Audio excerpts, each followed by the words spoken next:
Hello दोस्तों, मैं भंवर सिंह और आप सभी का मेरे सुरतरंग चैनल पर स्वागत है। दोस्तों, ये आप शानदार जो नज़ारा देख रहे हैं, बहुत सारी हाट लगी हुई है, भेलपुरी और आइसक्रीम की और दुकानें। ये निश्चित तौर पे आप देख करके समझ गए होंगे कि कोई ऐतिहासिक और पर्यटक स्थल है। तो जी हाँ दोस्तों, मैं आज आपको लेकर के आया हूँ कोल्हापुर का रंकाला तालाब।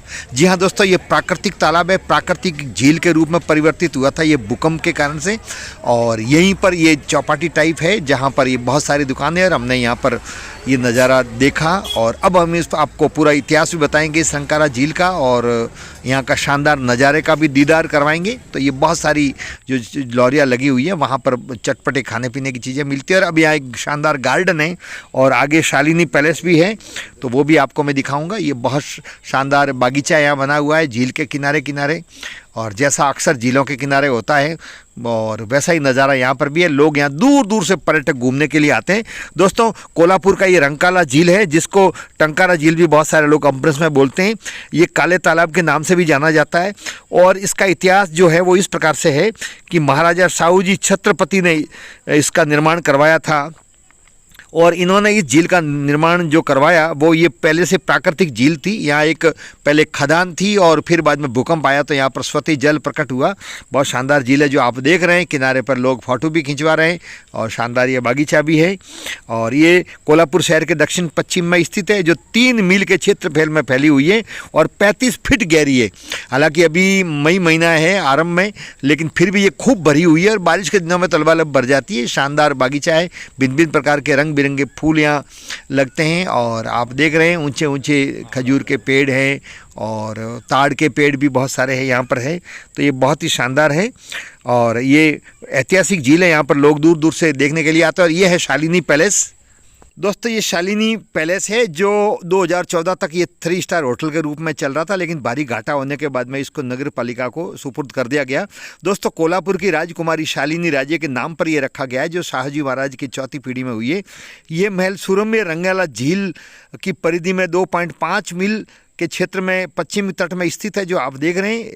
और यहाँ पर शानदार होटल चला करती थी। अब ये घाटा होने के कारण से ऐसे ही पड़ी और अभी सुना है कि इसको बेच दिया गया है, लेकिन किसी ज़माने में शोभा बढ़ाती थी। यहाँ पर बहुत सारे फिल्मों की शूटिंग भी हुई है, जो मैं आपको इसका पूरा नज़ारा कैमरे से दिखा रहा हूँ। ठीक उसके सामने मैं खड़ा और लोग यहाँ पर फ़ोटो भी खिंचवाते हैं। और ये झील है जहाँ से बोटिंग होती है और यहाँ लोग टिकट लेते हैं और टिकट लेकर के नाव में बैठते हैं और नाव यहाँ दूर तक घुमा के लाती है।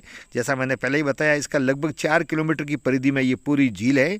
और ऊँचे ऊँचे ताड़ के जो पेड़ है, हरियाली है, सूरज में बगीचा है, ये सब यहाँ से नज़र आता है। और ये देवराज बोटिंग क्लब है, यहाँ से लोग टिकट ले रहे हैं, आप जैसा देख रहे हैं। दोस्तों, आपने शालिनी जो महल देखा वो मुझे याद आया कि ये 1931 में बनना आरंभ हुआ था और 1934 में ये बन करके तैयार हुआ था। उस समय इसका 8 लाख रुपए खर्च आया था, लेकिन उस ज़माने में 8 लाख रुपए बहुत मायने रखते थे।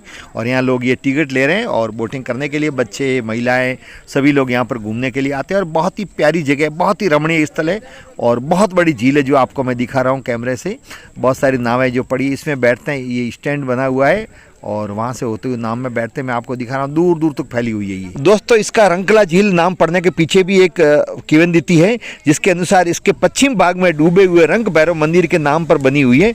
रंग भैरव जो अम्बा के बेटे हैं और उनके नाम पर ये बनी। दोस्तों, 9वीं शताब्दी में यहाँ पर जो जोरदार भूकंप आया था और उसके बाद में इसमें जो पहले पत्थर निकलते थे, खदान थे, उसमें से ये पानी आया और कुदरती तौर पर ये झील बन गई। आज बहुत शानदार पर्यटक स्थल है जो आपको मैं दिखा रहा हूँ। लोग दूर दूर से यहाँ आते हैं घूमने के लिए, परिवार के साथ में भी आते हैं और सुकून के कुछ पल यहाँ पर बिताते हैं। शाम को घूमने के लिए लोग आते हैं, उनको बहुत सुकून मिलता है। और ये कोल्हापुर का मुख्य आकर्षण का केंद्र है। और देखो, मैं आपको दिखा रहा हूँ ऊंचे ऊंचे ताड़ के और खजूर के पेड़ हैं, जो इसकी सौंदर्यता में 4 चांद लगा देते हैं। और बहुत ऊंचाई तक ये बड़े बड़े दरख्त खड़े हैं। बहुत शानदार यहाँ का नज़ारा है, देख करके बहुत आनंद आया। हमको भी यहाँ पर देखने के लिए मिला ये अवसर। और ये आप देख रहे हैं बागीचे के अंदर लोग बैठे हुए हैं, लोग फ़ोटो भी खिंचवा रहे हैं। और यहाँ पर सीताफल के भी पेड़ है, जिस पर सीताफल अब भी आ गए हैं, अब इतना जल्दी, जो मैं आपको बिल्कुल नज़दीक से कैमरे से दिखा रहा हूँ। ये सीताफल है, इसको बंदर खाते नहीं है, ये इसकी विशेषता होती है। इसके पीछे भी एक पौराणिक कथा है, जो मैंने 2 साल पहले एक वीडियो बनाया था, उसमें बताया था। और ये स्टॉल है जहाँ पर लोग चटपटी चीज़ें, मनपसंद चीज़ें खा रहे हैं। आइसक्रीम है, कुल्फ़ी भी है, भेलपूड़ी भी है, पानी पूड़ी भी है। और ये इधर का जो दूसरा भाग है वहाँ पर ये घूमने के लिए बहुत प्यारी जगह है। ये बहुत बड़ी झील है, दूर दूर तक फैली हुई है, जो मैं आपको आगे दिखाऊंगा। और लोग दीवार पर बैठे हैं, सुकून से बातें भी कर रहे हैं और अंदर नौका विहार भी हो रही है, वो भी नज़ारा मैं आपको दिखाऊंगा।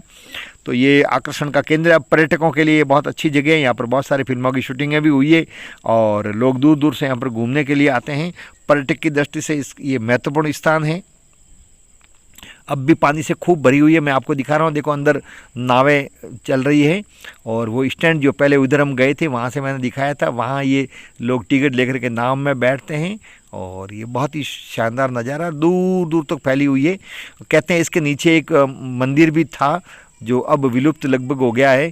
और ऐसा भी मान्यता है कि हीरे जवाहरात का एक भंडार भी इसके नीचे है और वो भी अब ज़मीन के अंदर दब गया है, ऐसी मान्यता है। और ये बहुत सारे लोग यहाँ आए हुए हैं। संध्या का समय है लगभग और हम भी संध्या के समय ही आए हैं। तो नज़ारा बहुत ही शानदार है, मनोहारी दृश्य आपको दिखाई दे रहा है। और ये कोल्हापुर का मुख्य आकर्षण का केंद्र है, कोल्हापुर महाराष्ट्र। और यहाँ पर छत्रपति शिवाजी और उनके वंशजों का शासन रहा है। और ये देख रहे हैं आप, झील काफ़ी गहरी, 35 फीट गहराई है इसकी अधिकतम। और ये बच्चे भी देख रहे हैं, दूर तक मैं आपको दिखा रहा हूँ। उधर भी झूले लगे हुए हैं और बहुत सारे लोग यहाँ पर घूमने के लिए आते हैं। और ये बहुत ही सुकून भरा पल होता है, जब यहाँ बैठते हैं तो बहुत आनंद की अनुभूति होती है। और लगभग ये शहर के बीचों बीच में है, दक्षिण पश्चिम में। और अब तो ये बहुत ही शानदार नज़ारा देखने को मिलता है जब संध्या का समय होता है। तो आप देख रहे हैं आसमान में हल्के हल्के बादल भी छाए हुए हैं और ये शहर की बहुत सारी बड़ी बड़ी बिल्डिंगें यहाँ से नज़र आती है। ये बॉर्डर बना रखा है, यहाँ कोई चट्टान होगी इसलिए नावें टकराए नहीं, तो ये स्थान ये बीच में एक संकेत दे रखा है ऐसा। और देखो झूले भी वहाँ पर हैं और दूर तक उधर मंदिर भी है एक खंडर के रूप में। उसके पीछे भी पुरानी कथा, एक नाव चल रही है जिस पर भगवा ध्वज लहरा रहा है। ये उसी स्टैंड से नाव आई है जिसमें लोग बैठे हुए हैं। तो ये बहुत ही रमणीय स्थल है, बहुत ही प्यारी जगह है, बहुत बड़ी संख्या में लोग आते हैं। आप भी समय निकाल करके ज़रूर यहाँ पर उधर आना हो तो ज़रूर आएँ। और ये बाहर का नज़ारा देखो, गाड़ी पार्क की है और लोग, बहुत सारे लोग यहाँ पर घूमने के लिए आए हुए हैं और गाड़ियाँ कतार में ये की है। और हमने भी यहाँ पर बैठ के खूब देर तक आनंद लिया। तो आपको दोस्तों ये स्थान कैसा लगा, ये वीडियो कैसा लगा, ज़रूर आप कमेंट्स करके बताएं। वीडियो को लाइक करें, शेयर भी करें और यदि चैनल को अब तक सब्सक्राइब नहीं किया हो तो चैनल को सब्सक्राइब करें। आप सबका बहुत बहुत धन्यवाद।